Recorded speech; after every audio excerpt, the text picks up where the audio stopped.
Ano mangyayari kapag napunta ka sa mundo ng Minecraft for 7 days, day 1? Napunta ka sa Minecraft at hindi mo alam ang nangyari pero dahil marunong ka maglaro nito ay agad-agad kang nanuntok ng puno para makakuha ng wood at makagawa ng crafting table. Nilagay mo ito at gumawa ka agad ng pickaxe para magmina. Day 2. Habang naglalakad ka sa gabi ay may nakita kang ilaw, nakakita ka ng village, kaya agad-agad kang pumunta sa village habang ikaw ay hinahabol ng mga zombies. Day 3. Pagkagising mo ay lumabas ka para magnakaw ng mga tanim ng mga villager. Wala kang pakialam sa kanila dahil squatter ka. Habang nililibot mo ang village ay pumasok ka sa isang bahay at may nakitang chest.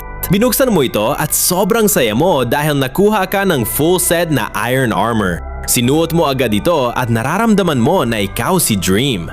Day 4. Dahil marami ka ng equipment ay dumiretso ka sa isang madilim na cave. Sobrang dami ng mga zombies dito pero napatay mo naman sila. Habang hindi ka nakatingin ay may papalapit na creeper sa'yo nang hindi mo namamalayan. Tumakbo ka at nagpanic dahil na-realize mo na unti na lang ang buhay mo kaya kumain ka muna habang nagtatago sa mga mobs. Pagkatapos mo kumain ay naghanap ka na ng diamond at nagmina ng 1 oras mahigit. Day 5. Pagkalabas mo sa cave ay kumikinang ina ka na dahil full set of diamond armor ka na. Habang naglalakbay ka papuntang nether ay nakakita ka ng ruined nether portal. Naghanap ka ng mga gamit para mabuo ito sa mga chest at binuo mo ito at pumasok sa nether.